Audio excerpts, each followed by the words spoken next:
warahmatullahi wabarakatuh. Nama saya Vira Febianti dari kelas 11 IPA 3. Saya akan menjawab 5 pertanyaan soal kimia tentang koloid.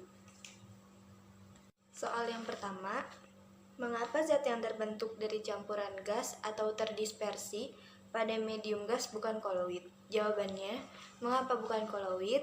Karena campuran antara fase terdispersi gas dengan medium pendispersi gas atau gas dalam gas menghasilkan cairan homogen atau larutan sejati. Soal nomor 2, apa fungsi koloid pelindung? Berikan contohnya. Jawabannya, koloid pelindung berfungsi sebagai pelindung muatan koloid tersebut sehingga partikel koloid tidak menggumpal atau terpisah dari mediumnya. Contohnya gelatin. Gelatin adalah koloid pelindung untuk mencegah terbentuknya kristal es dalam es krim. Soal yang ketiga, jelaskan penerapan sistem koloid dalam proses pemutihan gula.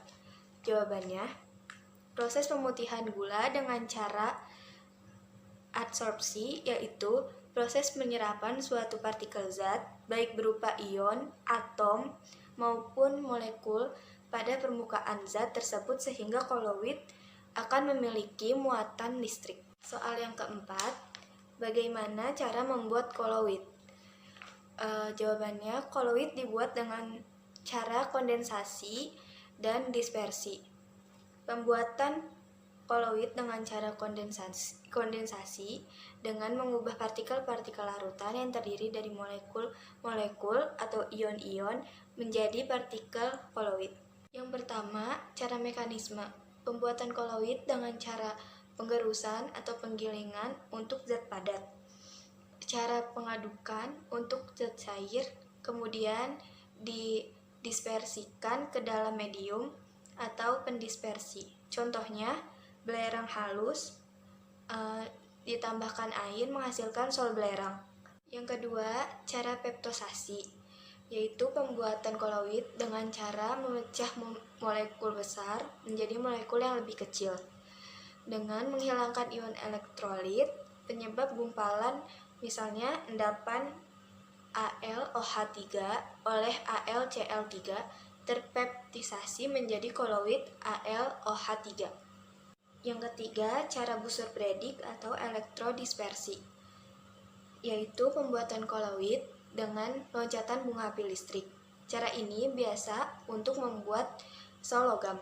Nah, yang keempat, homogenisasi, yaitu pembuatan koloid dengan cara membuat suatu zat menjadi homogen dan berukuran kecil. Cara ini sering digunakan pada pengolahan susu.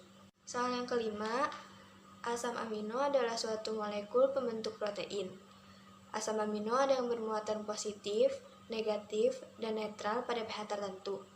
Bagaimanakah memisahkan asam amino dengan cara elektroforesis?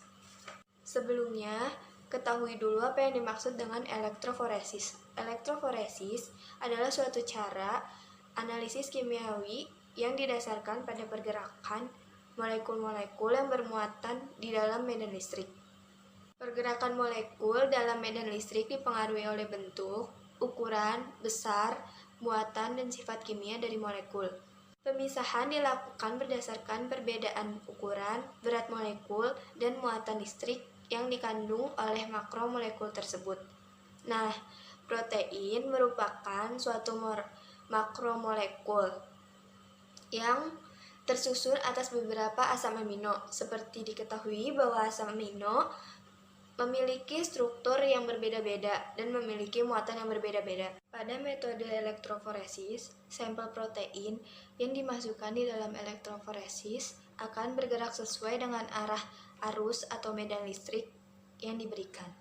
Asam amino yang bermuatan positif akan cenderung untuk bergerak ke kutub negatif pada alat elektroforesis, sedangkan asam amino yang bermuatan negatif akan mengarah ke arah kutub positif pada alat elektroforesis. Asam amino akan terpisah di dalam media gel sebagai fasa diam.